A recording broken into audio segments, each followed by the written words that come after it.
Em alguns bate-papos que eu faço em palestras com escolas, eu faço um exercício com eles. E esse exercício é muito simples. Se eu ficar devendo R$100 durante 5 anos num cartão de crédito, quanto eu vou estar devendo, né? Então, hoje, levando em consideração a média dos cartões de créditos, que é 17% ao mês, isso dá, no juros compostos, dá mais de 300% no ano. É muita coisa, né? E aí os alunos começam a chutar assim, ó, se eu fiquei devendo R$100, pô, em 5 anos eu vou estar devendo 1.000. Daí eu não, 5, 6 mil. E aí o máximo, uns 10 mil. E aí a resposta é R$124 mil, né? Caraca. É absurdo isso, né? É inacreditável, assim. Então, às vezes, só o simples fato de tu entender isso, como juros compostos pode te prejudicar ou pode se beneficiar, né? É por aí. Esse sempre é um dos meus nortes, assim, nesses bate-papos com as escolas, com os alunos que eu faço aí, né?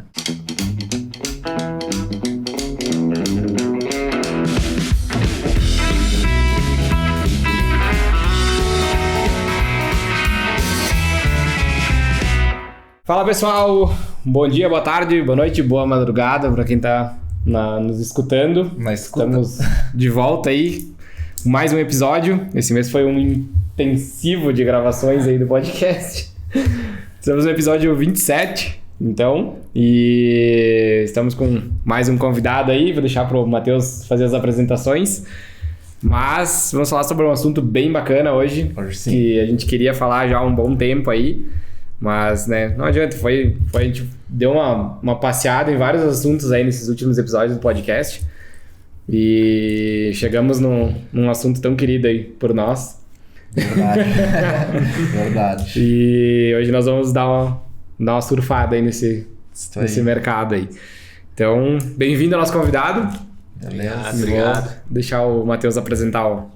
Faremos em breve. Só antes agradecer a Mais Um Café, né? É verdade. Nos apoiando aqui no cafezinho.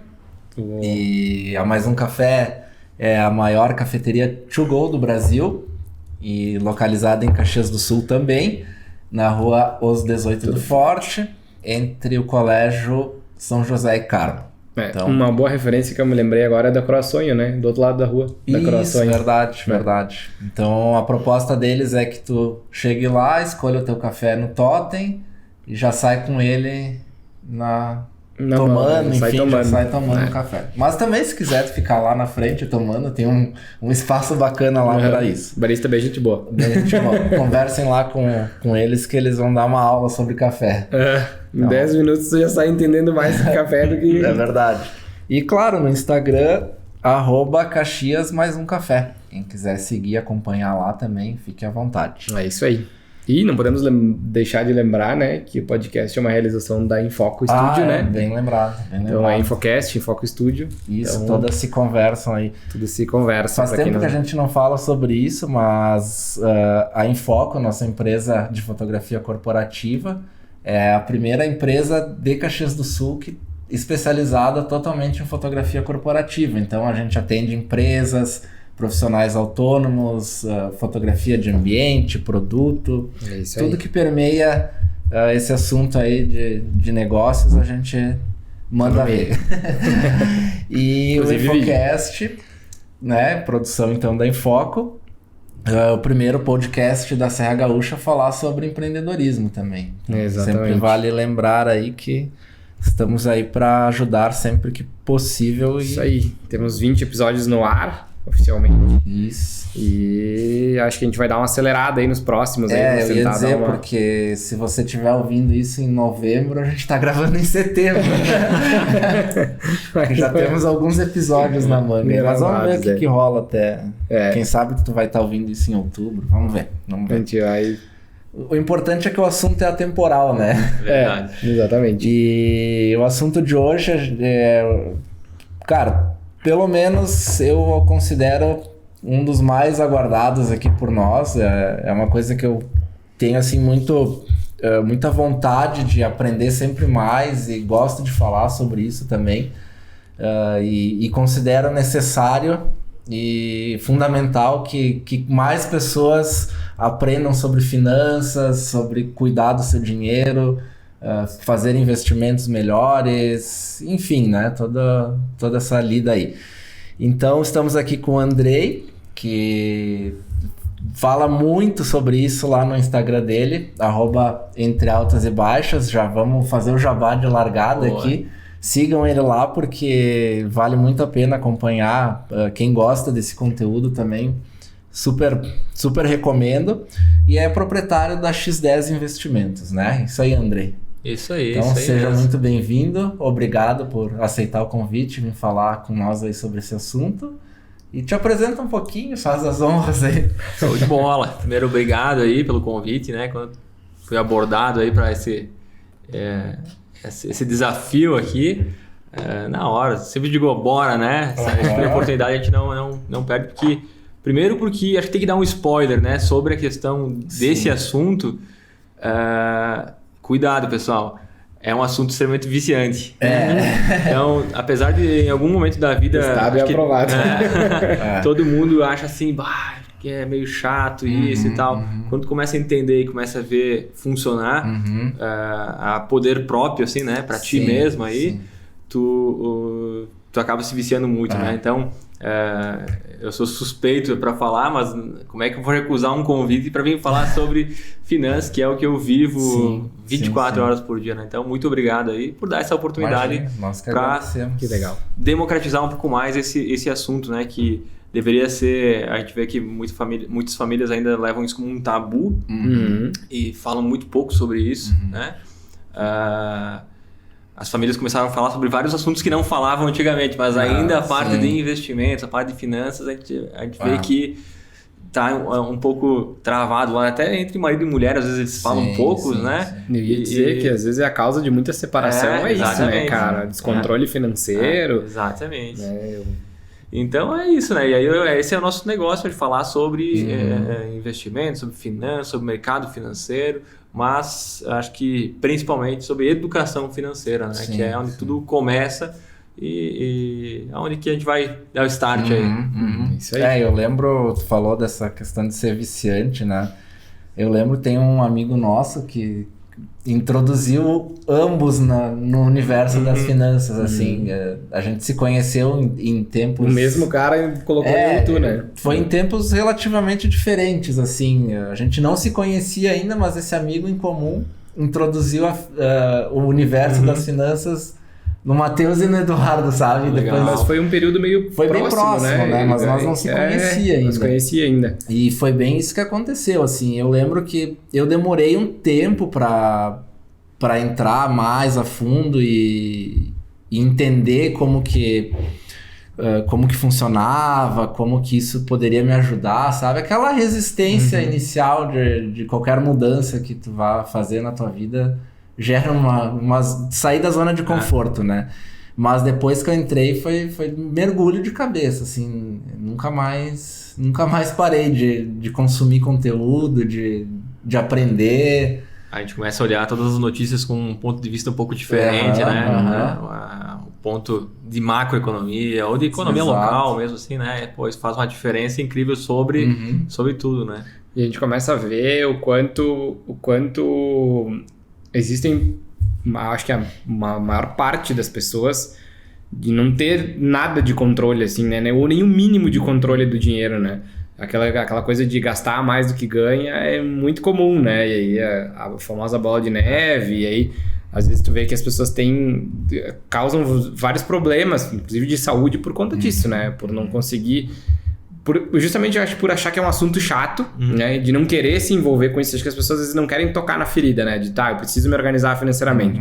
Né? Cara, deixa entrar, vai pagando, paga aqui, paga ali, cartão de crédito e tal, e vai indo, vai empurrando com a barriga, né? Mas quando uma parte dessas pessoas enxergam isso como algo interessante, diz, mas dá pra mim, né? Dá pra mim crescer bastante coisas a partir daqui, né? Inclusive, cara, tu pode conquistar muitas coisas a partir daquilo ali, né? Exatamente. E aí, quando tu enxerga esse outro viés, muitas pessoas né? Eu acho que a Natália Arcuri deu um pontapezão nisso, verdade, né? Verdade. Que não tinha nada, assim, há um tempo atrás, assim... tinha, mas não tinha nada muito popular, assim, em questão de, cara... Ela facilitou a linguagem, né? Cara, eu digo que ela tem o melhor jargão de todos, que é A Jornada da Desfudência, cara. Pra mim é o melhor nome do mundo, cara, esse, cara. Pena que já é dela, né? Você podia pegar pra mim esse nome. Ela também ajudou muito, encorajou muito o público feminino, né? Nossa, o que eu tenho de clientes que vêm através ou inspiradas nela, é incrível, verdade, assim, isso a gente vê uma diferença muito grande mesmo, assim. Obrigado, né? Sim, que bom que ela deu esse pontapé e, cara, e até coisas assim de inserir mais o assunto em escolas, porque, cara, pega o nosso ensino da época que pelo menos da época que eu tava na escola, cara... Nunca se falou sobre isso, sabe? Nunca. Era matemática, física, as matérias básicas e não tinha nada de abordagem em relação a isso, né? E hoje já tem bem mais coisas ainda, que acho que tá longe do ideal ainda, né? Mas... Sabe que eu tenho um post lá no Instagram que acho que é o que mais fez sucesso toda a minha história aí do Instagram. E ele fala, mais ou menos assim, não lembro bem como era, mas é tipo que a gente sai do ensino médio sem saber nada sobre imposto de renda, nada sobre contabilidade, nada sobre educação financeira, e isso talvez não seja talvez isso seja proposital, né? Que a gente não saiba tudo isso. E é muito verdade. Pô, a gente aprende tanta coisa que me parece tão... talvez vai ser útil para 1% das pessoas. Tipo, eu não lembro nada sobre Bhaskara, sobre essas coisas, e provavelmente nunca mais vou usar na vida, né? Mas eu vejo muita gente que acaba assim, pô, não vou começar a investir porque senão eu tenho medo da Receita Federal, do imposto de renda, pô, vou ter que começar a declarar. Então o pessoal fica totalmente bloqueado por causa de uma coisa que não viu nada, assim, não viu o mínimo sobre aquilo, né? Então, mas hoje a gente já vê uma mudança. Começamos a ver aí empreendedorismo nas escolas, várias coisas que vão se mudando e faz parte, né? Que bom que está mudando de forma ainda lenta, mas a gente vê uma mudança sim. E com certeza teria muitas matérias aí que a gente conseguiria ajudar através da educação financeira, né? Então, a própria questão de muito mais gente iria se formar, eu acho, numa faculdade, se tivessem aprendido um pouco mais sobre educação financeira lá atrás, né? Então, acho que a vida, uma coisa é certa, os juros compostos vão fazer parte da nossa vida. Se a gente for poupador, vão fazer positivamente, e se a gente estiver no lado dos devedores, vão fazer aí sim muito mais negativo. Né? Aí sim, em alguns bate-papos que eu faço, em palestras com escolas, a gente sempre fala sobre, eu faço um exercício com eles, e quem acerta esse exercício ganha um livro, né? Um livro de finanças. E esse exercício é sempre muito simples. Se eu ficar devendo 5 anos para um cartão de crédito, se eu ficar devendo R$100 durante 5 anos num cartão de crédito, quanto eu vou estar devendo, né? Então hoje, levando em consideração a média dos cartões de créditos, que é 17% ao mês, né? a dívida, né? Ela é corrigida em 17% ao mês, isso dá, nos juros compostos, dá mais de 300% no ano. É muita coisa, né? Muita coisa. E aí os alunos começam a chutar assim, se eu fiquei devendo R$100, pô, em 5 anos eu vou estar devendo 1.000. Daí eu outro, não, 5, 6 mil. E aí o máximo, o cara mais assim, uns 10 mil. E aí a resposta é R$124 mil, né? Caralho. É absurdo isso, né? Caraca! Então, é inacreditável, assim. Aí a galera vai lá, a gente faz o cálculo juntos e diz, caraca! Então, às vezes, só o simples fato de entender isso, como juros compostos pode te prejudicar ou pode se beneficiar, né? E eu sempre falo pro pessoal, se apaixonem pelos juros compostos. O resto vai acontecer na tua vida, né? Então, é por aí.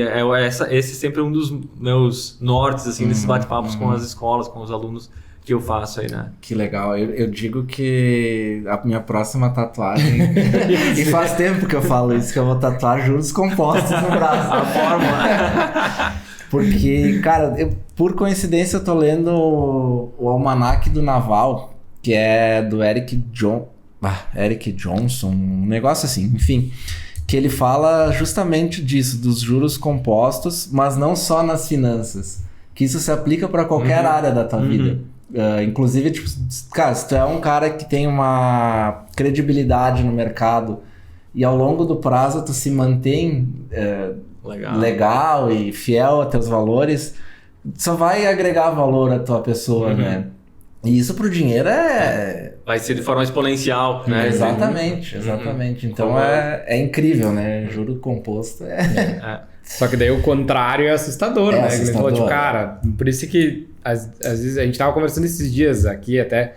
Cara, a primeira coisa que tu paga é a tua fatura do cartão, né? Não deixa por último, né? Porque se vencer um dia, tu já tem, dependendo do tamanho da fatura, tu já tem. É absurdo, né? É absurdo, né? E aí a gente volta para a abertura, né, que tu fez falando sobre essa grande fragilidade que existe hoje, que causa tanto problema, que é essa falta dessa educação financeira. A gente viu que se popularizou muito, hoje todo mundo tem cartão de crédito. Aí, além disso, ainda tem a questão das milhas aéreas, né? Então, muita gente começou a fazer o quê? Passa a vida inteira no cartão de crédito para poder ganhar algumas milhas, né? Que, pô, não tô criticando, é legal, né? É uma forma legal.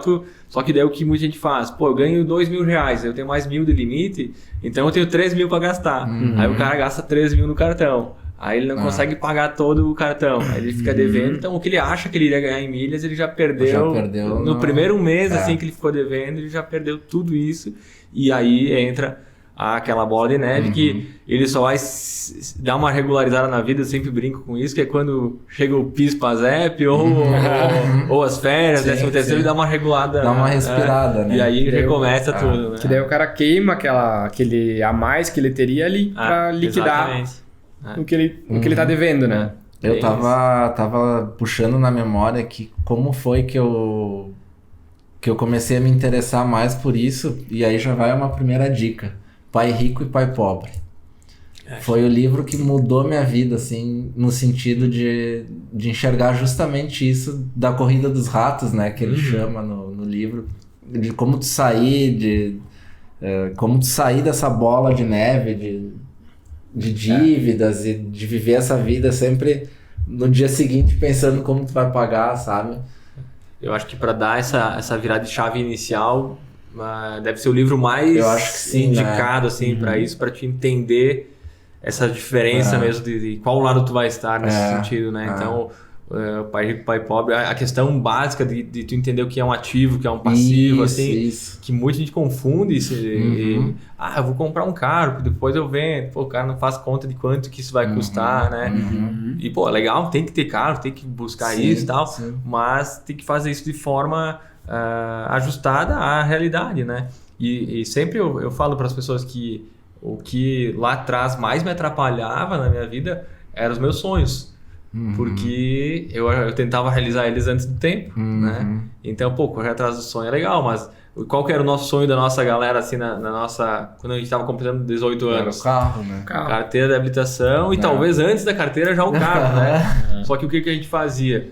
Pô, começava a trabalhar nos 17, 16 ali e tal, né? De forma mais regular, assim.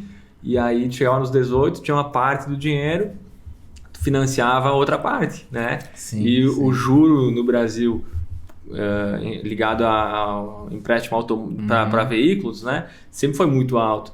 Então é natural tu financiar um carro em 24 meses e pagar o dobro do carro, né? Só que o que acontece, eu lembro de mim, assim, eu comprei meu primeiro Peugeotzinho lá, assim, cara...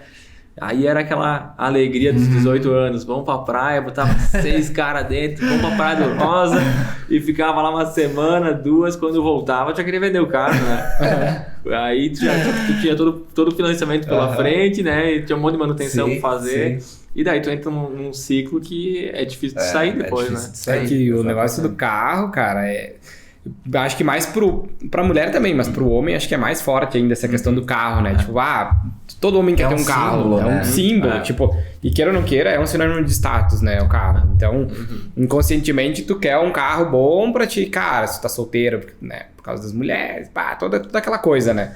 E, só que, beleza, tu comprar o carro em si é fácil tu comprar. Tem uns pilotos de entrada, financia o resto e tal. Mas, cara, tudo que vem, o pacote que vem com o carro, de manutenção, de pneu, de gasolina, que de ninguém seguro, bota na conta. Isso não entra na conta, né? E aí quando tu vê, não, o carro vai me custar R$500 por mês. Cara, o carro vai te custar 1.000 por mês. Padrão. Exatamente. Sabe? Se tu for fazer tudo que tem que fazer, ainda, chutando baixo, né?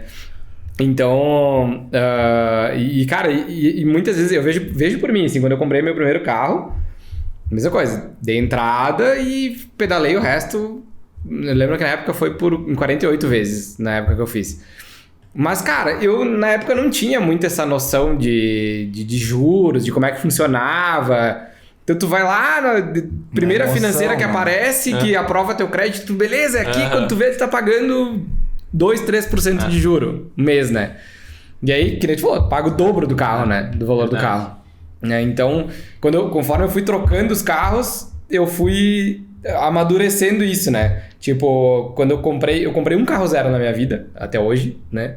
E foi o único. Acredito que vai ser o único carro zero da minha vida, vai ser aquele.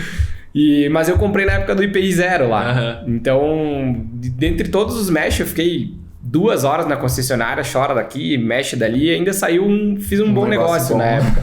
Né? Perto do que a gente vê, ainda foi um bom negócio, né? E eu fiquei 5 anos com o carro, ele se pagou e ok, né? Mas esse é o ponto, acho que... E mesma coisa pra casa, né? Quando eu comprei o apartamento que eu moro hoje, em 2013, se tu me pedisse hoje se eu compraria, eu jamais compraria o apartamento que eu comprei. Não pelo apartamento. O apartamento é bom, ótimo, ok? Mas eu não faria o negócio que eu fiz em 2013.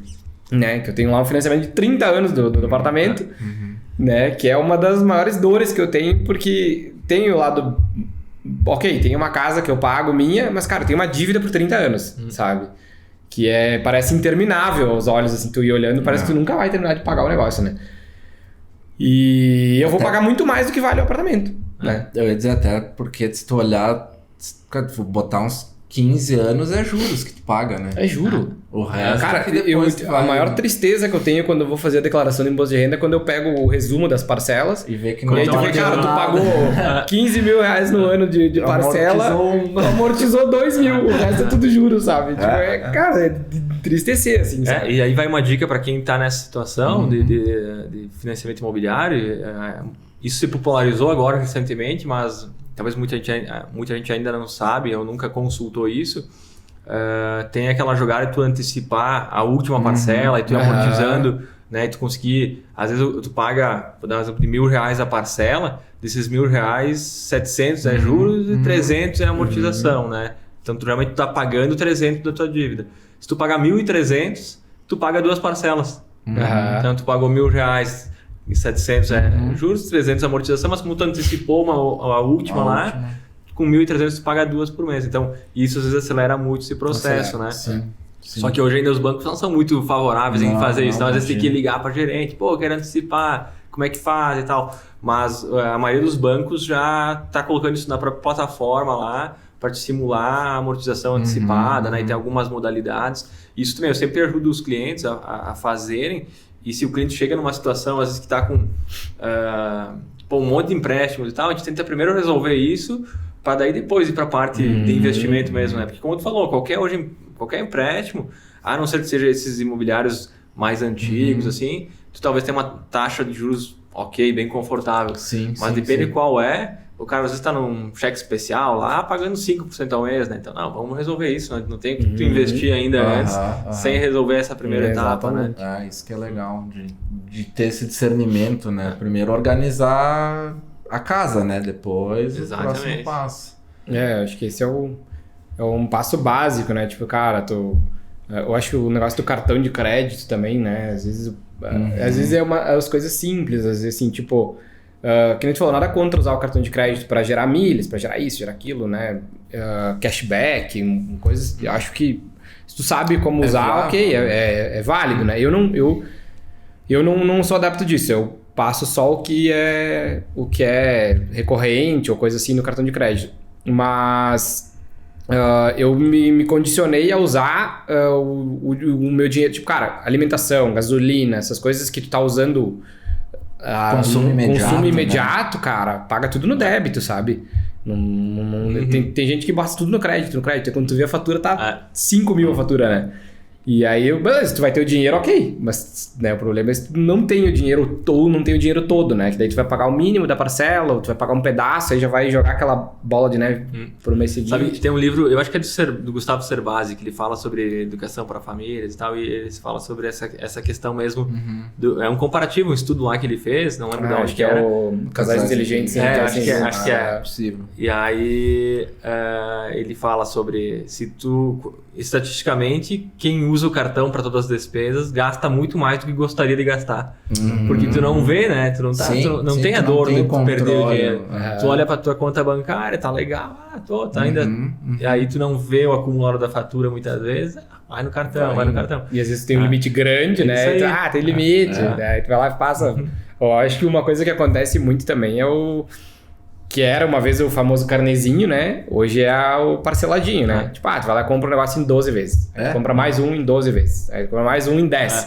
É parcelinha pequena. É parcelinha de 20. Mas tu junta 5 parcelinhas, tu tem 200 pila lá, né? No final, né? Cara, e os bancos E é por 12 meses, né? Que fica pagando aquilo ali, né? E os bancos têm essa estratégia de que querem mais é que tu se afunde, né? Porque quanto mais tu usou e pagou, eles te aumentam. Usou, pagou, eles te aumentam. E assim vai, né? Eles vão te dando corda. Exatamente. Eles querem que tu, quanto mais tu ficar devendo, né? Tem que cuidar para não se enforcar com a corda, né? Então é que acontece muito, com muita gente, sim. E acho que o próprio Nubank se popularizou tanto, né? Eu acho muito legal e tal, mas eles fazem muito isso. Sim, toma limite, toma limite aí, pode usar à vontade.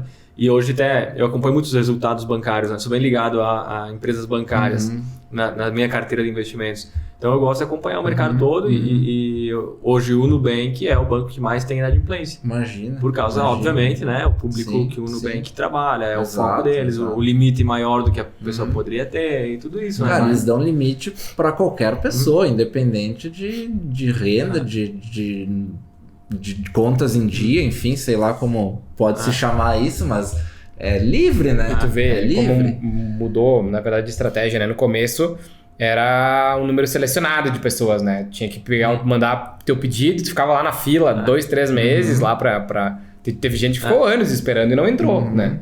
E aí, tipo, selecionaram os primeiros clientes e, tipo, agora, cara, quanto mais cliente botar pra dentro, cara, tem 60 milhões de contas, né, cara? É muita gente. Outro dia minha mãe comentou, ela disse que a vizinha dela tava lá e a vizinha falou, eu tenho que ir até o banco, fazer isso aqui. Ela disse, não, mas usa o Nubank, olha só que fácil. Daí ela falou, eu ensinei ela a fazer. O aplicativo é bacana. Cara, isso também, se popularizou demais, né? Porque ficou, realmente, facilitou muito, né? Foi o primeiro, né? Tipo, a proposta...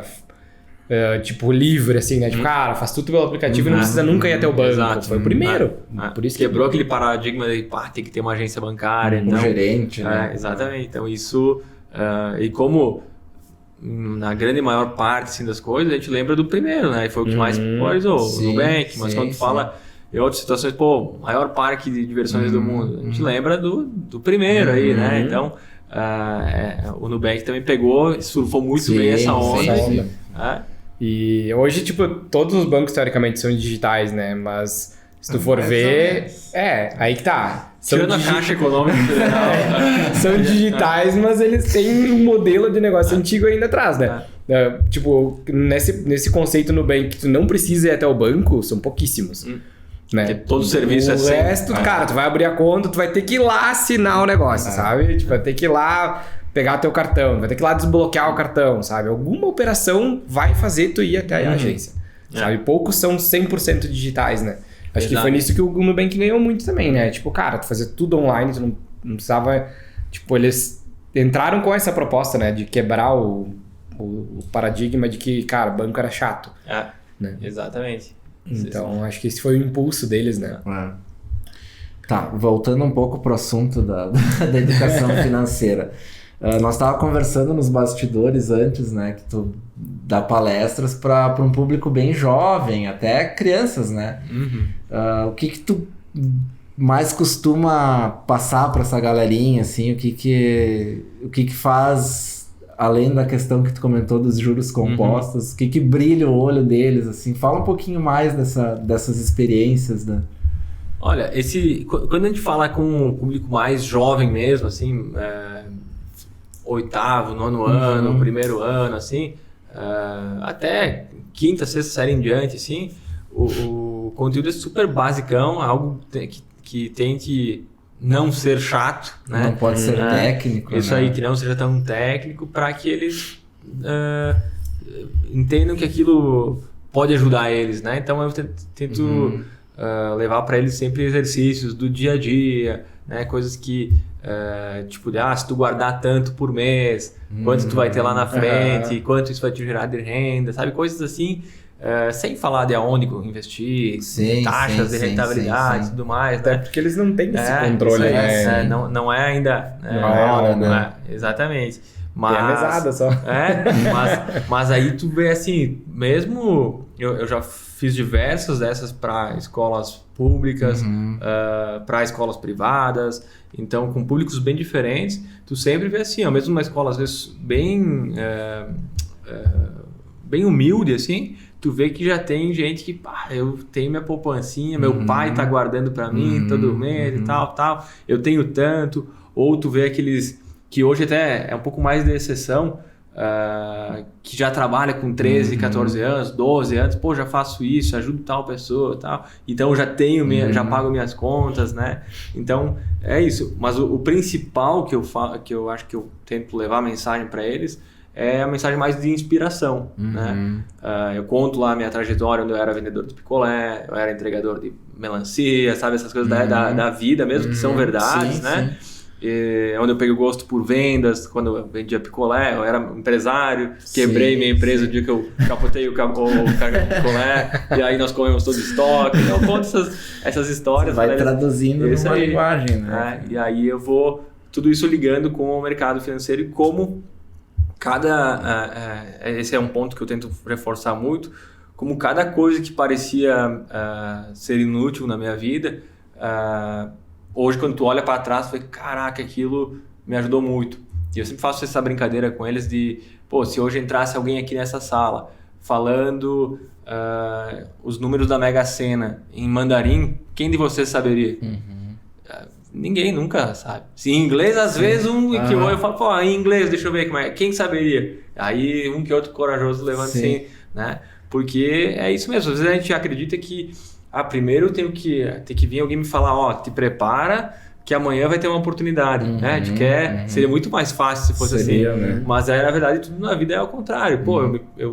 Eu trabalhei lá com segurança de redes, aí eu evolui tanto naquilo que quando eu vi eu estava na Deep Web, eu não dormia mais, eu fazia teste de penetração de sites, de empresas, de negócios para fazer empresas certificadas em segurança, e quando eu vi, eu conheci uma moeda chamada Bitcoin na minha vida. Eu falo, olha só, como cada coisa da minha vida foi abrindo, né? Aí aquela moeda de Bitcoin, a gente comprou algumas coisas, o meu primeiro, hoje eu não negocio nada de criptomoedas, eu não invisto mais nada e tal, mas a minha primeira criptomoeda que eu comprei, eu paguei $2, né?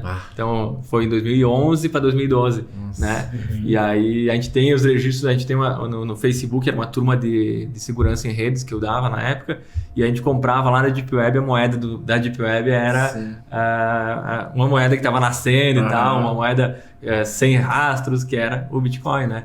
Então, ali a gente começou. E daí eu comecei a entender de análise técnica, comecei a fazer... aí eu comecei fazer trade de criptoativos, né? E aí foi quando eu entrei no mercado financeiro. Então eu falo para eles como desde da minha paixão por informática lá atrás, meu primeiro computador que eu comprei, como cada situação, o primeiro curso de informática básica fez total diferença na minha vida. Se não fosse aquele curso de informática que minha mãe pagou lá, quando eu tinha 8 anos, talvez eu não estaria aqui. Né? E às vezes a gente espera que, te prepara, que vai vir a oportunidade. Né? Então, eu tento levar isso para eles também, e aí sempre tentando fazer ancorar isso no mercado financeiro, na educação financeira. Né? Essa é a história, assim, o resumo das palestras aí. Sim. É o tal defeito de cauda, né? Faz milhares de coisas para puxar uma ali que vai te acho que a gente já falou isso uma vez, cara, mas a impressão que eu tenho é que, tipo, a galera da TI, cara, tem uma velocidade muito rápida para as coisas, né? Tipo, para pegar outras coisas, né? Tipo, o mercado financeiro não tem nada a ver com TI, né, cara? Fotografia não tem nada a ver com TI, sabe? Mas é um público que reage muito rápido às coisas, sabe? Acho que como outro programa, enfim, não só o programa, não só quem tá ligado à programação em si, mas a informática tem muito a ver com a lógica, né? Tomada de decisão e tal. Então eu treinei muita gente para o mercado de informática, de tecnologia. Eu tive minha loja de assistência técnica e tal. E eu sempre percebia isso. O público que gostava disso tinha uma aptidão muito grande para essa questão de lógica mesmo, de tomar decisão, sabe? Sim, aí tem lá o Cortex, não sei o quê, que é mais expandido para essa situação. Então, acho que tem a ver com isso, né? E aí o mercado financeiro, pô, é totalmente ligado a isso, né? E até para deixar um pouco de lado o emocional, né? Exato. Que é super importante. Né? Sabe, o Diego, que é meu sócio lá na X10, ele que é o head da mesa de renda variável, então ele cuida da mesa, né? E aí, esses tempos atrás, eu estava preenchendo lá para o nosso site qual que eram as certificações, as aptidões. E aí, o Diego, ele é formado, ele tem a faculdade de filosofia. E aí eu falei, caraca, será que a gente coloca isso? Daí, brincando com ele, né, a corneta interna lá, e ele falou, cara, existe alguma preparação melhor para operar do que eu entender sobre o que o outro está pensando, entender o que está levando a esse movimento e tal. Então, é isso mesmo, né? Exatamente. Então, toda aquela bagagem ajuda, né? Tipo, eu vejo pra nós, assim, tá? Pra ti também, a área de TI, cara, só impulsionou o negócio pra te alavancar em outra área, né? Muito só ajudou, assim, pra nós também, assim, eu vejo, pelo menos a TI pra mim só ajudou, assim, porque às vezes, mesmo a gente estando de fora do mercado, às vezes a gente enxerga coisas que só os profissionais da área de TI enxergam, sabe? Um problema, às vezes é muito engraçado que às vezes você tá num lugar e tá o cara lá reclamando, porque esse negócio aqui não funciona, porque você que já tá pensando, certo que é isso aqui, né? Exato, e aí solução de problemas. Já vem na cabeça, né, cara? Né? Hoje eu fico bem quietinho, né? Não quero que ninguém saiba que eu sei alguma coisa daquilo ali, né? Eu te comentei esses dias na academia, né? Eu fui fazer a avaliação e o cara tava lá reinando com a impressora que não funcionava. Eu quieto, né? O cara fala alguma coisa quando ele tá embaixo das mesas ali mexendo nos cabos, né? Se deixa quieto. Uma vez eu até ofereci ajuda, hoje eu fico bem quieto, né, cara? Eu digo, não, nem diz o coisa lá, né? Essa pica não é mais minha, né? Mas sabe que no mercado financeiro a gente viu uma migração muito grande de pessoas do TI e das engenharias. E tem tudo a ver também. Então é incrível assim, como a gente vê vários escritórios de assessoria de investimentos. Quem que é lá o fundador? Ex-engenheiro, mecânico, que não teria nada a ver assim no mercado em si. Mas no racional e tal, na lógica do negócio, tem muito. Tem muito a ver, né? Então, pessoal, que, como tu falou, elimina essa questão emocional. Eu vejo isso pelos nossos clientes mesmo. O cliente que tem um pouco de dificuldade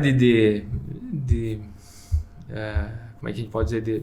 De lidar com essa questão emocional. Às vezes o cara, ele não trabalha, ele começou a investir na bolsa, ele comprou R$100 numa empresa lá. Não vai mudar a vida dele em nada. O cara, tu sabe que tem uma carteira muito maior. Mas ele fica naquela, cara, eu perdi hoje. Olha só, hoje tô ganhando 1%. E aí, o que eu faço, Andrei? Cara, não faz nada, não vai mudar nada por enquanto, calma, né? E só que tu vê que essa ansiedade toda, atrapalha muito, né? E aí a gente sempre fala, cara, nosso papel de assessoria é isso, é tirar, vai, foca no teu negócio. Deixa nós aqui nisso, né? Tu vai acompanhar, faz tudo, vai ajudar e tal, mas nós temos que tirar senão o cara realmente, ele meio que pira, ele não dorme mais, né? E até porque tem muito ainda desse estigmatismo que a bolsa é uma terra meio sinistra, assim, né? Tu vai perder tudo, do dia pra noite, vai amanhecer pobre, né? Exatamente. Tipo, caiu a ação da empresa tal, meu Deus, tipo, acabou o mundo, né? Eu sempre falo pro pessoal em geral, assim, se a Oi, que os piores serviços que eu já vi no Brasil, deve ser péssimo. Passou por diversos escândalos internos, assim, negócio muito mal feito. Recuperação judicial, né? A maior recuperação judicial da história, né, do Brasil, com mais de 60 bilhões de dívida. E tá ali, que daqui a dia vai sair da recuperação judicial, não te preocupa tanto assim, que não é do dia pra noite que vai acabar, tá? Eu disse que essa é uma ação que eu jamais compraria da Oi, né? Pode ser a melhor do mundo, cara, mas só por ser deles eu jamais compraria. Da época de TI eu tenho aversão à Oi, assim. Verdade. Né?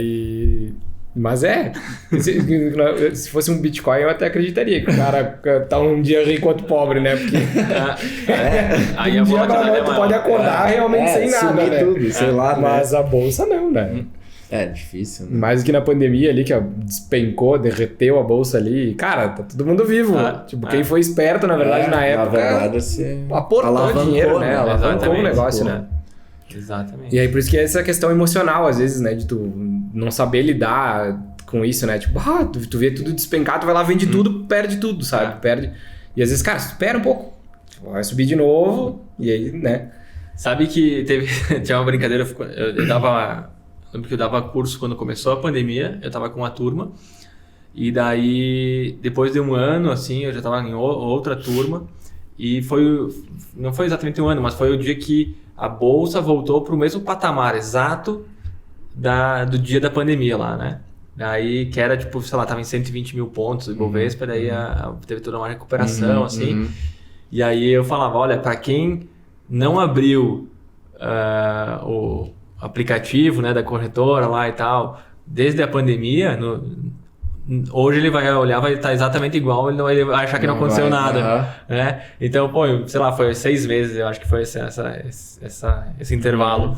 E aí teve gente que, pô, enlouqueceu, perdeu um monte de dinheiro e tal. E o cara que talvez não olha pra carteira dele, tava lá, pô, nem sei. Não aconteceu nada, né? Não aconteceu nada. Abriu hoje, tá na mesma. Tudo igual. Então é isso. Né? Eu lembro que naquela época da pandemia eu conversei com um amigo e ele falou assim, cara, eu abri minha carteira hoje e tava 16 mil negativo. Fazer o quê, né, cara? Segura a onda, né? Só não vende nada. Só não vende nada, deixa como tá, né? Eu disse, não. Vou esperar agora, né? Mas não adianta. Quanto maior a proporção, maior é o risco, né? Mas a gente vê uma maturidade muito grande, assim. O Brasil entrou muita empresa agora, recentemente, na pandemia, pós-pandemia, na Bolsa. Mas a gente vê que as empresas, para estar na Bolsa, a empresa tem que ter uma maturidade assim, grande de negócio. Então, ainda o processo de entrar na Bolsa é difícil, exige uma organização de números históricos, assim, não é do dia para noite, agora eu vou entrar na Bolsa. Sim. E ao contrário, por exemplo, nos Estados Unidos tem uma facilidade muito grande para te entrar por Nasdaq, que já foi muito mais fácil. Antigamente o pessoal entrava na Bolsa de Nasdaq lá, na época da bolha.com, que foi lá junto com o bug do milênio, vocês devem ter acompanhado isso. Nessa época aí as empresas entravam sem nem ter um negócio ainda, né? Como as startups, né, que a gente vinha falando antes, né? Então, mas já ia para a Bolsa. Então se criou muitas bolhas na Bolsa. Hoje no Brasil é muito difícil, né? Então o que acontece é que é muito difícil também essas empresas quebrarem. Quando a gente fala do segmento de Bolsa de Valores, a gente pega empresas como Randon, por exemplo, que é aqui da região, que para nós é uma empresa absurdamente grande, ela é pequena, né? Quando a gente fala, para nós, eu vi esses tempos atrás, acho que a Tramontina anunciou que ela teve um faturamento bruto, ou seja, todas as vendas, o que entrou de dinheiro foi tipo 10 bilhões. É muita coisa, números. O pessoal diz, meu Deus do céu. Sim. E hoje a gente sabe que eu vivo em Garibaldi.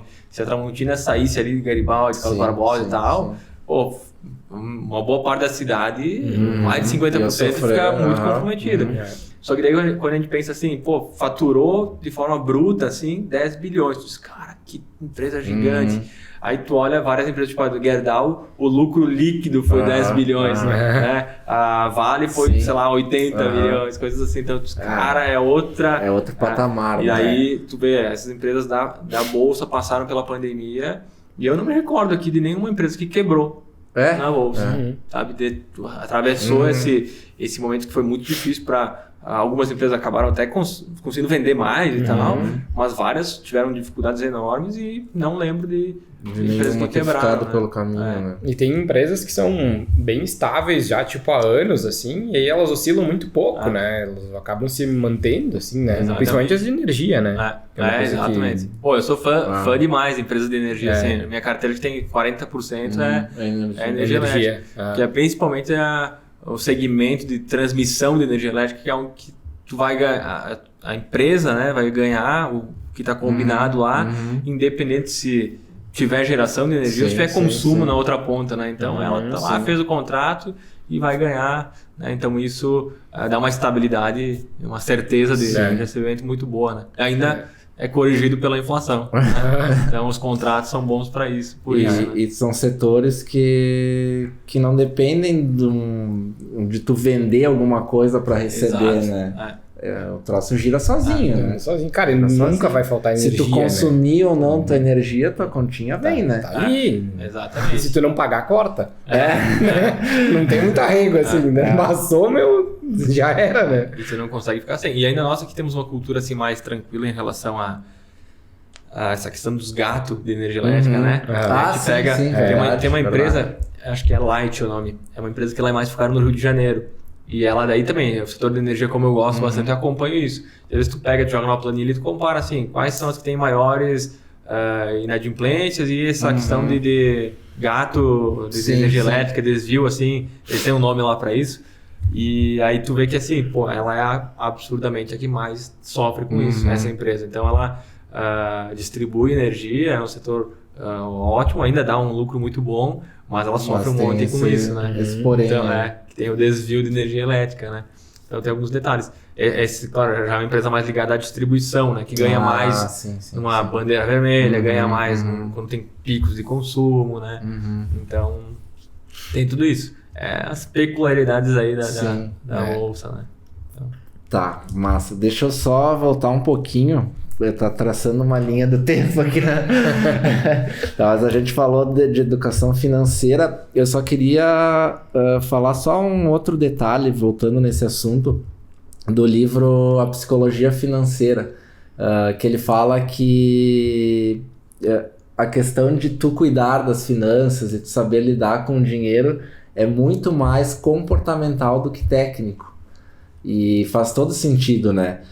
Então, tá, beleza. Resolveu o problema ali do cartão, de gastar menos do que ganha. Organizou a casa. Eu quero investir. Por onde é que eu começo? Vamos falar assim pro público que tá nesse próximo passo agora, né? O primeiro passo é montar uma reserva de emergência, né? Tá. Então, para entender o que é essa reserva de emergência, né? Como diz o nome, se acontecer algum problema comigo, perdi o emprego, bati o carro, alguém sofreu um acidente e precisa de hospital, né? Essas coisas, uma doença, tu tem que ter uma reserva de emergência que não vai te afetar tanto, né? Porque às vezes tu não tem essa reserva, tu já tem um investimento lá que tu travou, por exemplo, teu dinheiro por 5 anos. Se tu vai precisar daquele dinheiro lá, tu vai tomar um pênalti e tu vai perder dinheiro, né, num investimento que era para ser super positivo. Então não adianta começar por renda variável, não. Começa pela reserva de emergência. E aí essa reserva normalmente vai ter a característica dela de ser líquida, ou seja, tu poder resgatar a qualquer momento. Então tu vai ter numa conta lá que tu pode a qualquer momento resgatar. Ela não vai ter uma rentabilidade absurda, né? Mas hoje até com a alta taxa de juros ela vai render de forma ok. E ela não pode ter poupança, já vai render mais que a poupança. Qualquer CDI já... Exatamente. Mas ainda tem muita gente presa à poupança, né, cara? A poupança na caixa. Como investimento ainda tem tá gente. Louco. O cara tá lá com a inflação acumulada dos últimos 3 anos batendo 30% quase. E o cara na poupança lá vai ter acumulado 12 de rendimento nesses 3 anos aí. É absurdo, né? Então o cara acha que ganhou 12, mas na verdade ele perdeu 18, né? De poder de compra, né? Então, mas isso que bom que o pessoal tá se ligando para isso, tá olhando mais para isso. E hoje a gente tá aí para auxiliar, né? Nesse sentido aí. Mas a poupança, mesmo sendo a poupança, se for para reserva de emergência, serve. Porque o objetivo nem pode ser muito a rentabilidade. O grande problema é assim, o cara deixar tudo que ele tem. Às vezes o cara precisa só de 6 mil de reserva de emergência, mas ele tem toda a vida dele ali na poupança, né? Então, ao longo dos anos, ele vai perdendo muito poder de compra, né? É isso aí. Então, o primeiro passo é essa reserva de emergência, né? Acho que o segundo passo daí é começar a olhar para investimentos, aprender sobre investimentos, ou se tu não quiser aprender tanto assim, não tenho tanto tempo para acompanhar, para estudar e tal, ter uma assessoria de investimentos para auxiliar, alguém que tu confie, né? Alguém que tenha um histórico, né? Que tu consiga realmente te passe credibilidade para te ajudar nesse ponto aí. E aí sim tu começa a montar uma carteira de investimentos, né? Aí faz um planejamento, começa a organizar isso mês a mês, como vai ser, quanto tu vai fazer de aportes, de investimentos, e isso já dá uma ideia de longo prazo, assim, para te dar sequência nos passos que vão acontecer na sequência, né? E daí acaba até sendo natural. Como envolve o nosso dinheiro, a maioria das pessoas, comecei a investir lá, tu começa a prestar mais atenção, tu começa a cuidar, tu começa a estudar, então tu vai naturalmente evoluindo o teu perfil, evoluindo o teu conhecimento, né? Sim. Então, a gente sempre fala que é meio que um mundo sem voltas, né? Então, o cara às vezes até entrou na bolsa direto, fez tipo, ao contrário do que deveria fazer. Foi primeiro em renda variável, aí perdeu dinheiro, e aí seguiu dica lá do cara que era para comprar tal coisa, fez um monte de besteira e perdeu dinheiro. Mas mesmo assim o cara se desbloqueou para um mundo que é meio que um custo de aprendizagem. Porque acho que depois isso acaba, tu vai perceber que existe risco, que tem que estudar, que tem que não é ter bem acompanhamento, assim, né? exatamente. E aí só dá sequência mesmo, né? Seguir esse processo de... Sim. Cara, a questão da reserva de emergência, existe um cálculo, digamos assim, que a galera faz. Quanto eu preciso para minha reserva de emergência, né? Normalmente dizem que é 6 meses do teu custo de vida mensal, né? Exatamente. Não sei se é mais ou menos essa recomendação também. Cada pessoa acho que vai ter a sua necessidade, né? Então, tipo, eu sou empresário, eu preciso de uma reserva maior, porque às vezes, e já passei por isso, ter um ano inteiro sem ter uma divisão de pandemia da vida. Exatamente. Né? Então, às vezes, 6 meses é pouco. Mas tem pessoas que dizem, eu sou funcionário público. Eu tenho uma certeza maior sobre os meus rendimentos, mais difícil ser demitido, né? Então tudo isso vai mudar um pouco, mas se eu tivesse que dar uma fórmula exata, seria isso, 6 meses, acho que é um número legal assim para a pessoa ter uma tranquilidade. E aí a reserva de emergência, ela tem um fator psicológico muito positivo, que é te dar tranquilidade para as coisas. Então aí sim tu começa a fazer, tu faz outros tipos de investimentos, porque tu já tem aquilo saudável. Eu sempre falo, a reserva de emergência é fundamental, e a reserva de oportunidade é outra reserva, que é assim, já comecei a montar uma carteira, já tenho lá minha reservinha de emergência, tenho tudo pronto. Às vezes tu não investir em nada, tu só deixar o dinheiro parado, é muito bom também. Porque, eu vou dar um exemplo de quem investe em renda variável. O mercado caiu um monte, mas tu tem o dinheiro para aportar e comprar mais, cara, isso é uma satisfação incrível. Né? Tu sabe que aquele é uma boa empresa, mas um fator externo fez o mercado todo cair, como foi o caso da pandemia. Quem tinha dinheiro parado para comprar naquele momento, cara, comprou promoções, várias empresas, inúmeras. Ainda tem hoje no Brasil empresas assim, mas lá teve muita gente que comprou empresas que se pegasse só o que tinha no caixa da empresa, tipo assim, vamos supor, comprei todas as ações da empresa, gastei 300 milhões.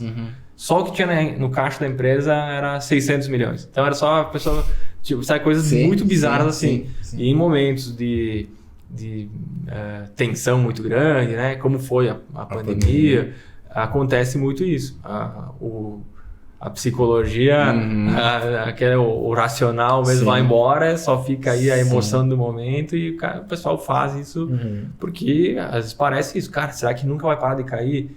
Então, cara, tem vai gente zerar, que se desespera e torra tudo mesmo, né? Exatamente. Tem bastante. Acho que a causa que mais se perde dinheiro em bolsa, e esse mito da bolsa ainda é por causa disso, né? A galera vê cair, vende, né? Exatamente. Acho que uma das dificuldades também da maioria das pessoas quando quero fazer um negócio, quero começar a me organizar financeiramente, tudo, mas é tipo, vou guardar 5 mil na reserva de emergência, por exemplo. Aí deixa isso numa conta com acesso muito fácil. E fica aquela tentaçãozinha de gastar, né? De gastar, e aí acaba gastando. Surgiu, cara, aquela coisa de compra, né? Surgiu uma oportunidade aqui, vai lá, pum, gastou. Né? Então, acho que muitas pessoas têm que que separar isso, né? Cara, tira da vista do teu olho, joga para uma outra conta com acesso mais difícil de tu usar. Porque senão, cara, tipo que nem o Nubank, um exemplo, né? Tu tem ali o dinheiro guardado, É muito fácil. Muito fácil de tu resgatar. Se tu não tem um autocontrole, tipo, te esquecer aquele dinheiro lá dentro e dizer, aquilo ali é pra uma emergência. Tipo, faltou dinheiro esse mês, tu precisa, tira, mas no mês seguinte tu vai lá e bota de volta. Se tu tem esse controle, ok. Mas eu acho que isso é bem o que a gente falou, comportamental, né? O cara tem que mudar o pensamento dele de que eu preciso... Esse dinheiro tá lá, eu não posso contar com esse dinheiro, né? Tipo, recebi meu 13º, vai pra lá e eu não vou gastar isso. Não vou aplicar isso em nada, vai ficar na minha caixinha ali. Né? Sabe que tem um meme que roda assim na internet aí, que é tipo assim, o cara... tenho 300 mil investido, aí tal coisa assim, e... Aí vem um amigo e pede dinheiro emprestado, daí ele olha na carteira, não, tô pobre, não tenho nada e tal, né? Então, é exatamente um pouco isso, do pensamento é esse mesmo. Pô, tenho lá investido, lá não é pra me ficar tirando a todo momento, né? E aí, quando tu deixa isso na mesma conta, tudo aí, acaba acontecendo o contrário, que é um investimento, mas tá aqui se precisar. Então, é muito tentador. E aí, pros meus clientes que vão estar escutando isso, eles vão entender o porquê que eu sou chato com algumas coisas.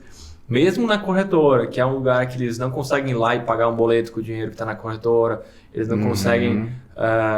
eles precisam sacar aquele dinheiro para usar. Mesmo assim, eu vejo que o cliente... Se eu deixar 5 dias, às vezes, parado o dinheiro na conta do cliente lá, ele saca. Ele...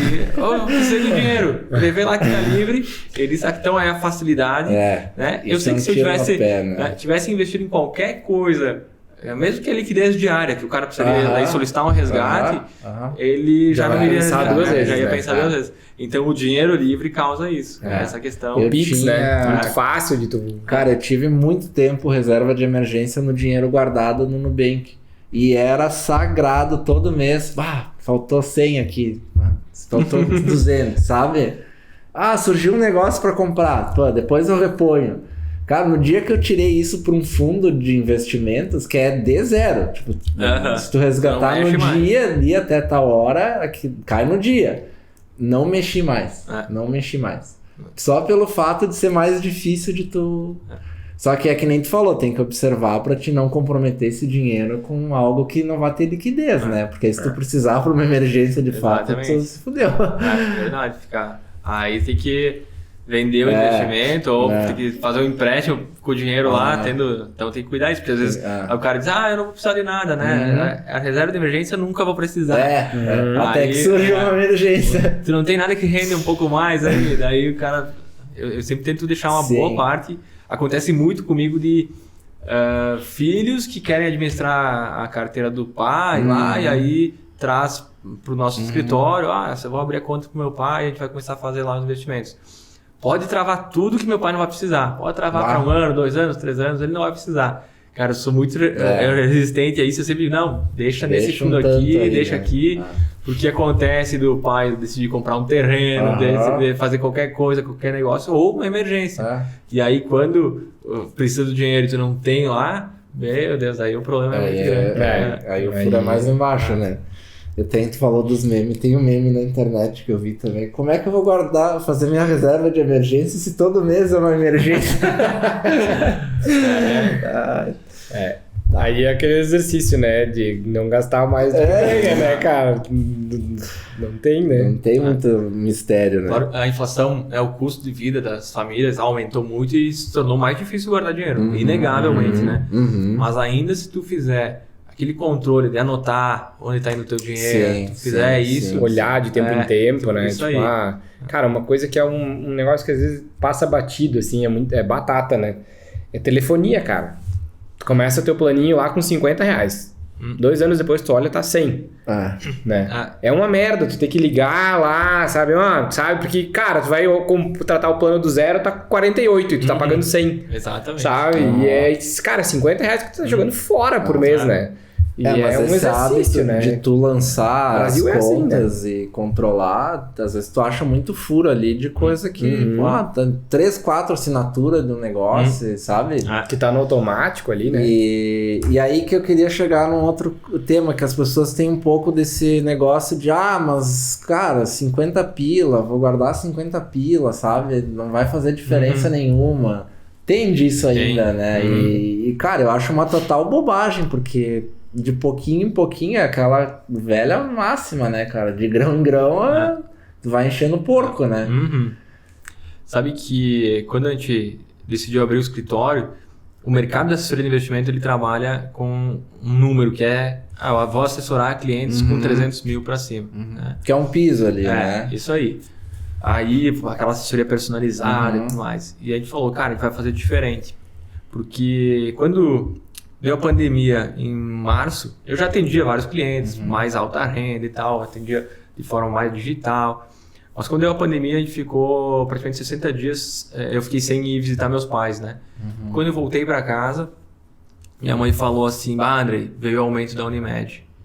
Aí ela disse, agora o meu salário, o custo da Unimed é o salário, tipo dela, o mínimo que ela se aposentou, né? E eu disse, caraca, quanta gente será que tá nessa situação, né? E daí eu disse assim, cara, vou mudar. No escritório eu vou atender desde o primeiro real. Se o cara não tem nem um real, mas quer começar a investir, a gente vai ter um assessor personalizado para ela, para essa pessoa, para construir um planejamento, para começar a fazer a reserva, para fazer... Porque senão, talvez se alguém tivesse assessorado minha mãe lá atrás, meu pai, ela não tinha acreditado tanto na aposentadoria, que a aposentadoria ia salvar a vida dela. Então, isso... para nós hoje está na nossa veia, assim, na nossa cultura. Tu tem que começar, se tu tá começando do zero, tamo junto, vamos lá. Então, justamente para poder incentivar isso, cara, vai ser 50 por mês? Vamos lá, vamos começar com 50 por mês. Tu vai ver isso evoluir, tu vai consequentemente dar mais prioridade para isso, ou tua vida vai conspirar a favor, né? Porque tu começa a ter esse objetivo, né? Então, tu vai querer acelerar esse processo e com o tempo, no início, de verdade, o mais importante é criar um hábito.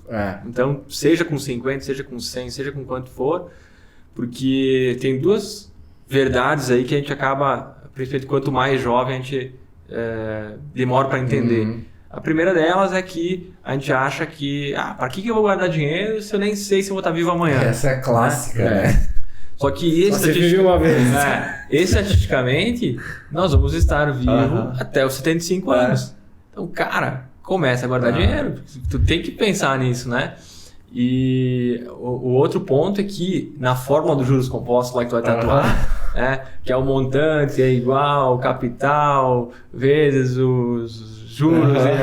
Aí o único cara da fórmula que é exponencial é o tempo, que é o último cara que tá lá. Então, o que acontece? O tempo está a teu favor nessa jornada, né? Então, se tu conseguir fazer o dinheiro trabalhar para ti lá, seja com 50, seja com 100, vai chegar uma hora que tu vai ver que o que tu tá rendendo mensalmente é maior que o teu aporte. E aí, cara, a gente sempre fala que é o magic number, né? Então, quando tu atingiu esse número com o teu patrimônio, a tua vida tu começa já a ver que a coisa acelera muito, né? Então, um exemplo muito simples disso, e por isso que eu acho que as pessoas gostam muito de fundo imobiliário, o fundo imobiliário todo mês ele distribui o provento lá. É tipo o aluguel mesmo, né? É muito vinculado aos imóveis, né?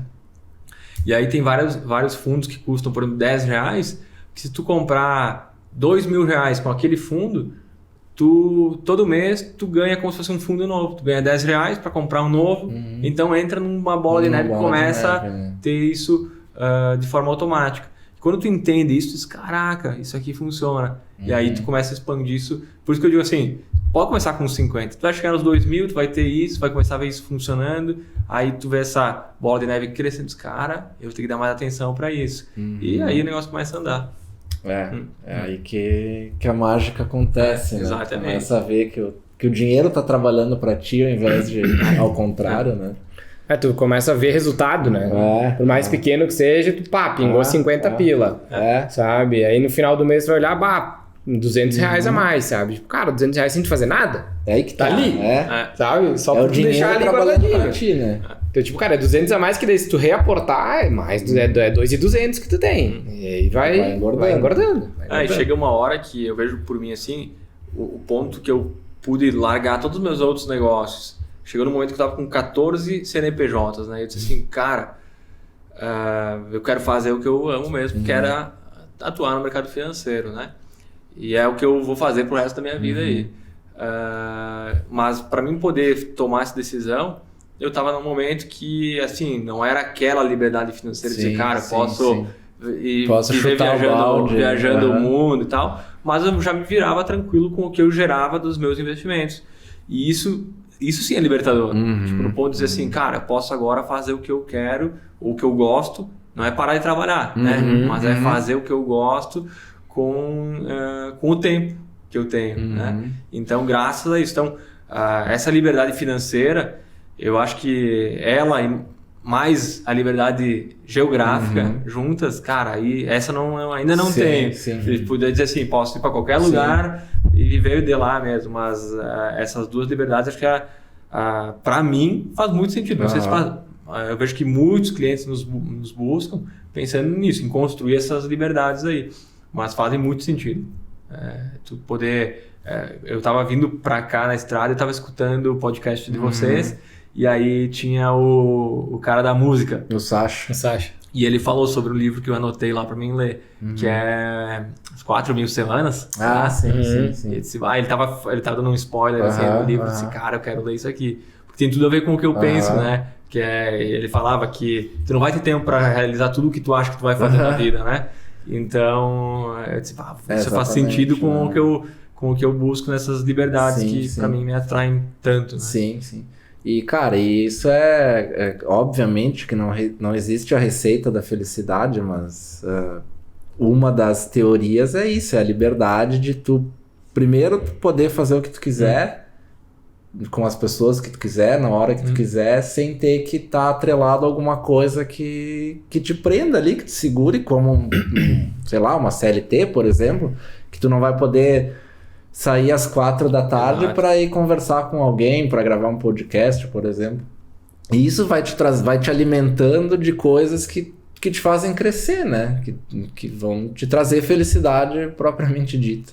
Exatamente. E eu acho que o dinheiro ainda existe esse mito, né? De não falar sobre, dinheiro, sabe? Só pensa em dinheiro. Não é isso, cara. É essas coisas que estão ao redor que vão te possibilitar fazer coisas que tu não poderia fazer sem o tal do dinheiro. Não, e é coisas que às vezes assim, as pessoas não se dão conta, por exemplo, tu tá tendo crise de ansiedade, por exemplo. Por quê? Por causa de falta de dinheiro. Sabe?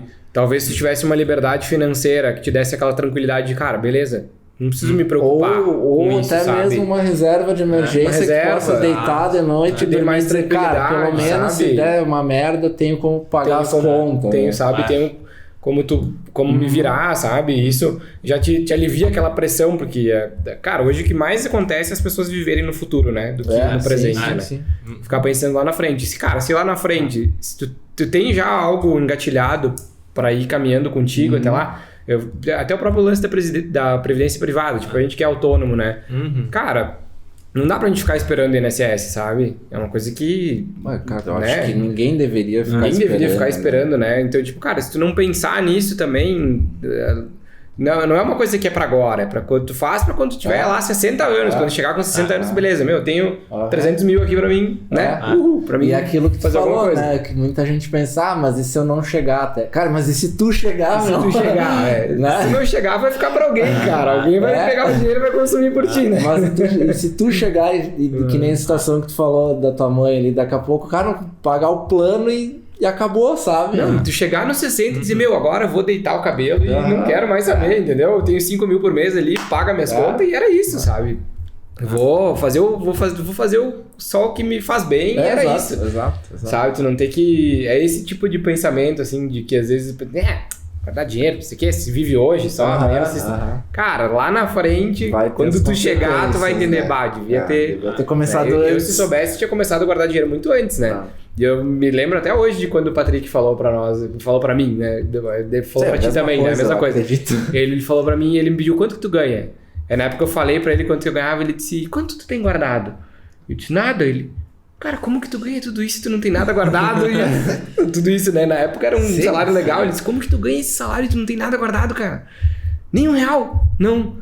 Aí eu fiquei pensando naquilo, cara, não tenho nada guardado, né? Nem R$1, nada. Porque, sabe, eu não tinha dívida, mas o meu salário, eu ia usando, ia comprando aqui, comprando ali. Tu acha que gastar fácil? Tu acha que gastar facinho, né? Fácil. Sabe que na minha primeira aula, daí eu uso esse slide para as palestras, tem uma boxeadora tomando um soco assim, e aí voando, né? A dentadura ali, a proteção, Sim. né? E aí eu sempre falo pro pessoal que o meu soco de luva, não foi um tapa de luva, o meu soco de luva foi um momento muito parecido com esse. Eu fiz um curso e aí era um curso que atendia lá 12 áreas da tua vida e na quinta aula era sobre a parte financeira.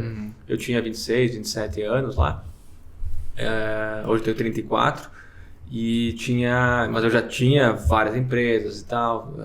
Minha primeira empresa foi nos 19 anos, né? Então eu comecei cedo,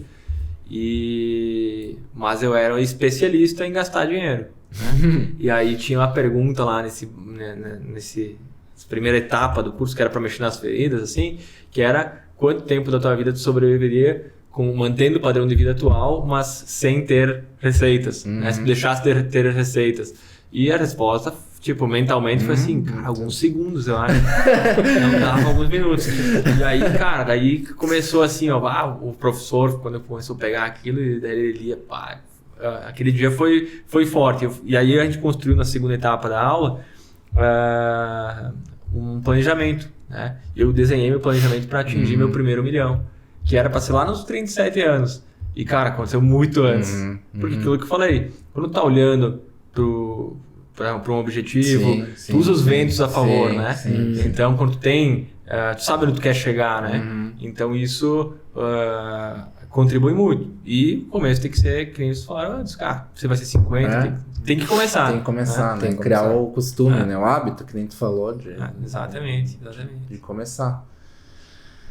Massa, cara. Tá louco. Isso é um universo sem fim, né, cara? Eu por mim ficaria falando até às 6 da tarde aqui.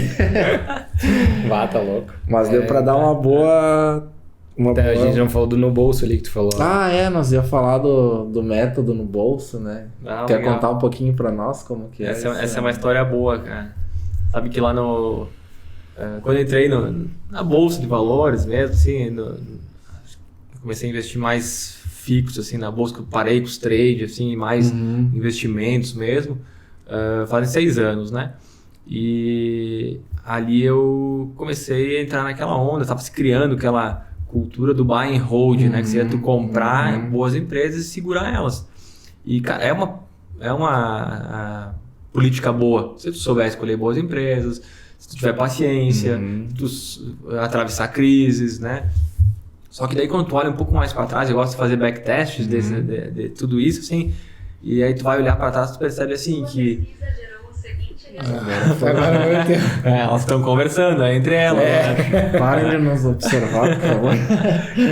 Quando eu fiz esse backtest, eu olhei lá atrás, lá nos anos 70, nos Estados Unidos, as top 10 empresas, eram ótimas empresas. Aí tu olha nos anos 80, daquelas 10 já não tinha mais algumas. Aí tu olha nos anos 2000, cara, já mudou tudo. Tu olha hoje, a maioria das empresas não existe ainda nos anos 2000. As maiores empresas do mundo hoje nem estavam criadas nos anos 2000. Então, isso do buy and hold, compra e deixa ali, mesma coisa. Vou viver até os 70 anos, cara, daqui 30 anos talvez o Itaú não vai mais estar lá. O mercado muda tanto, né? Então eu disse, não, tem que fazer uma gestão mais ativa. E aí eu comecei a perceber que nessa gestão mais ativa do meu portfólio, eu poderia ganhar mais dinheiro entre altas e baixas, né, do mercado. Por isso que o nome do meu Instagram lá é Entre Altas e Baixas. Eu poderia botar mais dinheiro no bolso todos os meses, né? Então, aí que nasceu o método no bolso. E esse método basicamente consiste em o quê? As boas empresas de longo prazo, elas já são normalmente pagadoras de dividendos. Então, a empresa deu um lucro, ela distribui isso, algumas mensalmente, trimestralmente, enfim, no ano tu vai receber lá o dividendo, que é uma parte do lucro da empresa, referente à tua participação.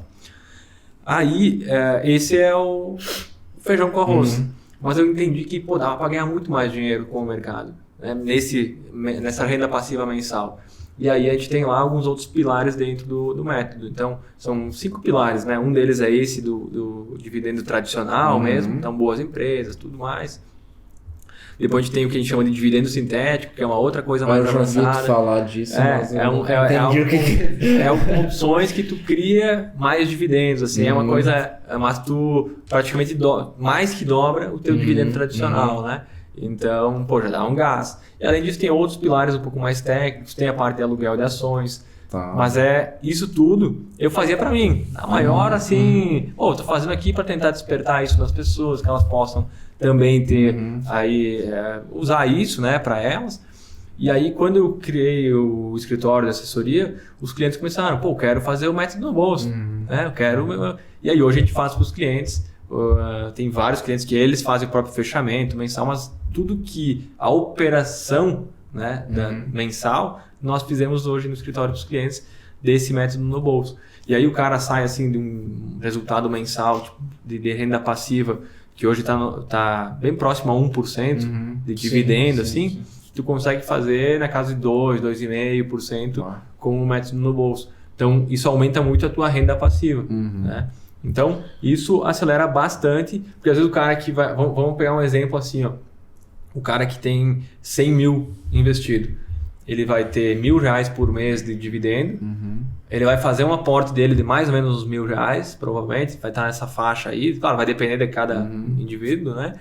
Mas ele vai ter mais 1.500, provavelmente, só do método no bolso ali, de extra. Então, quanto não ganha de velocidade alavanca, né? O cara que já tem 1.000 de aporte mensal, mais 1.000 de dividendo tradicional e mais 1.500 dos outros pilares aí do método no bolso. Então, cara, tu acelera muito, né, a tua independência financeira e tudo mais, né? Então, foi aí. E daí isso se popularizou bastante, sim, vários cursos que eu dei foi em cima do método no bolso e hoje a gente está criando um clube de investimentos do método no bolso, né? Então, aí a gente vai gerenciar, porque a dificuldade da pessoa fazer tudo isso é que com R$50 ela não consegue, porque ela tem que ter lotes fechados de ações e tal, para ela fazer e botar na prática o método no bolso, né? Então ele precisa ter lá uma carteira de 40, 50 mil para começar a colocar isso em prática, né? E isso impede muita gente de ver isso na prática, né? E daí a gente criou o clube de investimentos, também é regulamentado, registrado no CVM e tal. A gente vai lançar ele nos próximos meses aí, para que as pessoas possam, eu quero ter minha cota lá de R$1.000, mas eu quero participar com o método bolso sem fazer nada. Então ela só internamente nosso gestor faz essa gestão e toca a ficha lá. Que legal. Que massa. Então, mas basicamente o método no bolso é isso. Tu poder botar um pouco mais de dinheiro no bolso aí todos os meses, né? Então, que legal, que massa. Que massa. E eu ia te perguntar sobre a questão da assessoria, assim, como é que funciona hoje, se alguém quiser te contratar ou trazer a carteira contigo, como é que tu costuma fazer isso? O mercado de assessoria ele é padronizado nesse sentido, né? O cliente que já tem uma carteira, ele vai abrir conta conosco, na corretora que nós somos vinculados, e aí ele vai migrar a carteira dele, ele vai fazer a portabilidade. Hoje é algo super simples, a própria B3 que coordena um pouco dessa portabilidade, né? Então é super simples e que quem deseja começar uma carteira, quem deseja começar investimentos, daí é simples, nos contata, abre conta e a gente daí começa o processo. Aí, não tem custo, né? O cliente ele paga pelas operações dele, se for em renda variável, renda fixa ele não paga nada e tal. E quem nos paga propriamente é a corretora, né? E aí, tipo, é aquilo que tu falou lá no início, é de acordo com o objetivo de cada um. Quero, sei lá, tenho medo de ir para a bolsa, quero só crescer meu patrimônio em renda fixa. Isso, vai de acordo com exatamente. É uma mistura entre o objetivo, e a gente leva muito em consideração o objetivo, e o perfil. Só que o perfil, ao contrário um pouco do mercado, que óbvio tem que respeitar o perfil do cliente, mas o perfil a gente entende que ele está conservador, ou que ele está moderado, e com educação, com conhecimento, ele começa a migrar o perfil dele. Não quer dizer que ele vai investir em variável, mas ele entender sobre o restante, dá flexibilidade para ele fazer, mesmo em renda fixa, por exemplo, um trade de renda fixa, que é o que a gente chama hoje de marcação a mercado. Então, é tu comprar agora quando as taxas estão pagando 15%, quando tiver só produto pagando 10%, tu vai vender o teu título. Tu vai ganhar tudo isso, tu vai antecipar muito o teu ganho. Então, isso são coisas que mesmo um cara conservador pode fazer.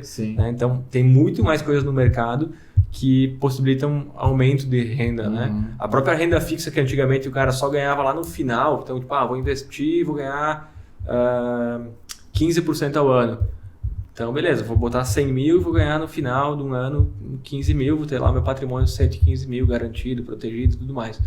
Esse é o padrão. Mas tu pode, e hoje tem muita renda fixa nesse formato, de que te paga mensalmente os juros. Então, eu vou ganhar 15%, então é 1,5%, é 1 e pouquinho por cento. Sobre o valor lá, eu ganho, pinga na minha conta. Para aquele cara que não quer ter aí uma exposição de renda variável, mas quer ter um dividendo mensal, ele consegue aproveitar isso também. Então, a gente respeita muito isso do perfil, mas a gente olha para o objetivo e cada carteira é diferente mesmo, é super personalizada e vai se moldando, porque os objetivos das pessoas vão mudando, né? Na maioria delas segue aquele norte do objetivo de longo prazo, de renda passiva e tal, mas vão surgindo outros, né? A compra do carro, compra da casa, aí não sei o que e tal. E isso a gente vai ajustando o perfil dele. Inclusive a gente cria subcontas, muitas vezes, vai ter a tua subconta da viagem para o exterior. Então dentro daquela subconta é uma outra carteira, é mais dolarizada, tá? Então isso tudo a gente vai ajustando para isso. Que massa, que massa. Pô, show de bola. Cara, foi uma introdução aí, porque daria pra ir longe ainda, né? A gente deixa para um próximo episódio. Bora lá. Tá, tem mais uma pergunta então. Vai lá. Pets vai subir? Cara. Sabe o que eu gosto? É um mercado que... É um mercado monopolizado, bom, né? E assim, hoje quem tem pet, né, em casa, assim, eu tenho minha pug lá, cara, é um custo, exige. Cara, tem plano de saúde agora pra cachorro, né? Eu fiz pra minha cachorra, ela tem 10 anos, eu fiz, porque cada ida no veterinário te deixa 1.000zinho fácil, assim, ó, se ela tem qualquer coisinha. Exatamente, então a Pets, inclusive foi agora, no último resultado deles, ela é considerada varejo, né? E eu fujo de empresa de varejo. Mas a Pets é diferente, eu tenho na minha carteira, assim, eu tenho ela mais através de opções, assim, eu gosto mais de alavancagem, assim, né? Com algumas empresas, assim. E ela, eu acredito que é uma que, apesar de os números dela ainda não ser assim, os múltiplos dela não ser tão baratos e atrativos. Recente também. Isso, então entra aquela característica de empresas novas na bolsa, que elas acabam entrando mais caras assim, né, no mercado. Mas porque existe uma alta expectativa e tal. Mas ela é uma das que agora, mesmo sendo um varejo, deu um lucro bom na rede toda e tal. Então, os caras não param de abrir loja, né? E tem um cliente meu que ele é aqui de Caxias, ele é de lá de Garibaldi, mas ele tem uma empresa aqui e ele é do segmento de veterinário, né?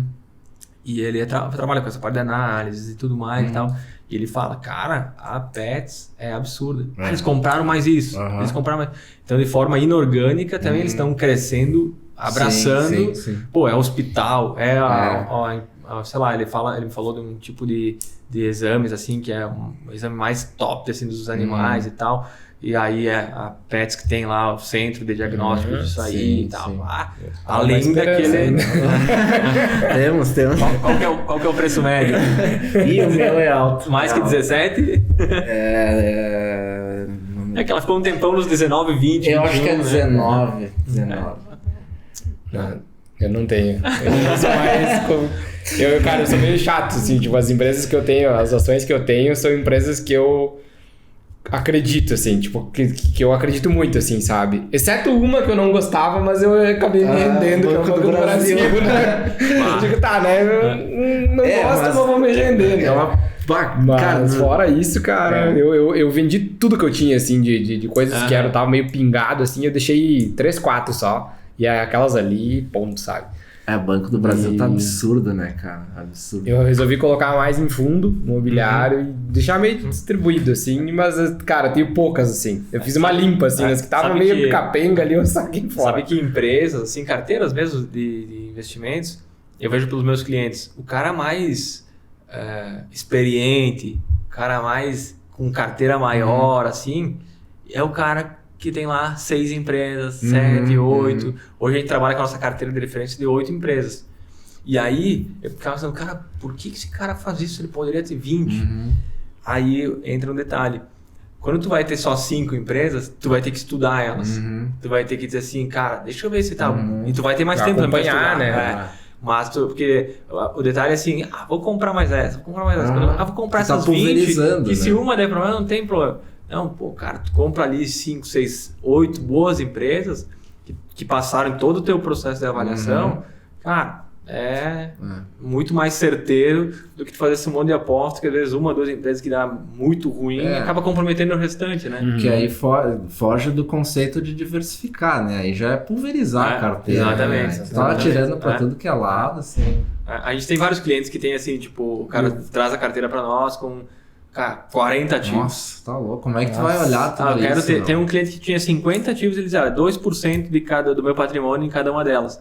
Ele perdia para o Ibovespa. Se tu comprar só lá o BOVA11, que é uma ETF, tu não faz nada, tu nem acompanha nada, porque tudo aí isso é mais passivo, né? E tá ali, tu ganha com aluguel ainda, porque é duplamente alugado, é uma história meio estranha assim, mas simplificaria o negócio. É tentador quando tu entra na bolsa, que tu, quero começar a investir em bolsa, e tu vai atrás, começa a estudar, cara, te abre um infinito de possibilidades. E é natural que tu, vou comprar um pouco dessa. Daí mas essa é legal também. Aí tu vê uma notícia, tal, XP eleva o preço-alvo para R$100. Olha, a empresa, tá 10 pila. Como é que eles estão... Se eles estão achando que vai a 100, eu não vou ficar de fora, né? E aí tu entra e quando tu vê, tu tem muita especulação. Mas, cara, eu mudei um pouco essa mentalidade, porque eu acho que é normal no início o cara fazer isso. Eu tinha várias também. E eu acho que foi quando eu li o jeito Warren Buffett de investir, que ele diz lá, acho que foi em algum momento ele disse que, tipo, cara, tem que as empresas que tem na tua carteira, tu tem que dizer o porquê que tu comprou ela, por que tu tá mantendo ela, tem que ter um motivo pra ela tá ali, sabe? Exatamente. E aí isso me deu um tipo, vamos com calma então, vamos estudar um pouco mais, vamos... Falando de livro, acho que dá pra nós fechar aqui com uma dica de livro, né? Você falou, talvez, eu vi que tu já leu bastante livro aí de investimento. O Matheus é voraz no negócio. O mais importante para o investidor, eu acho que é o livro mais, assim, gostoso de ler sobre investimentos e, assim, provavelmente um dos que mais vão te impactar com lições simples e fáceis de tu compreender que, cara, muito bom mesmo, muito bom. A fórmula mágica também é muito legal. Isso é legal, é muito legal porque te dá uma... tu não precisa seguir a fórmula do cara, né? E não tem nada de mágica. Às vezes o pessoal diz, ele até fala isso, que ele botou esse nome para atrair as pessoas. É tipo um clickbait, eu acho, né? Sim. Mas às vezes o cara diz, cara, isso não pode ser tão simples, porque a fórmula ela é mágica por ser tão simples assim, né? E é olhar para 2, 3 coisas que são fundamentais para uma empresa. Ela dá lucro, né, sobre o valor que tu investiu e sobre o capital que ela tem hoje, ela te dá retorno, né? Então são algumas coisas diferentes, mas ele traz vários exemplos assim, se tu tivesse uma empresa de vender bala ou de vender cachorro quente, ele dá alguns números, cara, é muito óbvio a escolha. Só que como tu falou, como tem muita especulação na bolsa, a gente acaba não olhando para isso e olhando para a especulação. Se procurar isso em outras coisas que não precisaria. Exatamente. Mas o mais importante para o investidor é que Bom, massa. Show de bola. Então Andrei, muito obrigado, cara. A gente tem que fazer uma segunda rodada mais pra frente. Bora lá, show de bola. Esse assunto a gente gosta. Então quando fizerem a Garibaldi, estão convidados também para conhecer lá o escritório, tomar um café. Não, eu sempre falava que era o nosso café lá era o melhor de Garibaldi. Agora eu tenho... não posso dizer que é o melhor da Serra Gaúcha. Eu fui muito bem recebido aí com o café. Massa, que bom que tu gostou. E... Enfim, faz o teu jabá, a gente já falou do teu Instagram e tal, mas reforça para quem quiser acompanhar. Show de bola, então é isso, quem gostou ou quer gostar desse assunto, né, entender o que é importante aí, essa parte de investimentos, né, e tudo mais, siga lá no @EntreAltos e Baixas. Eu tenho o maior prazer de tentar responder todo mundo sempre que chama lá, pergunta, a gente tenta ajudar e tal. E se precisar de uma ajuda ainda maior, no sentido de olhar para a carteira, de fazer uma análise e tal, chama lá, a gente faz um bate-papo pela X10 mesmo. A gente tem nosso time super especialista lá que vai estar ajudando, sem compromisso. Às vezes eu recebo muito assim, cara, dá uma olhadinha aqui na minha carteira o que tu faria. E é um bate-papo mesmo, legal, porque às vezes uma segunda opinião ajuda a nós tomar aquela decisão que a gente sabe que teria que ser feito, mas a gente falta ter mais alguém para dizer vai lá e faz, né? Faz isso. Então, mas é isso aí. Que massa, muito obrigado pelo espaço aí, prazer enorme aí. Que legal. Imagina. Um prazerzão aí. Sempre bom falar desses assuntos aí. Sempre bom. Obrigado a todos que chegaram até o final. É isso aí. E nos vemos no próximo episódio.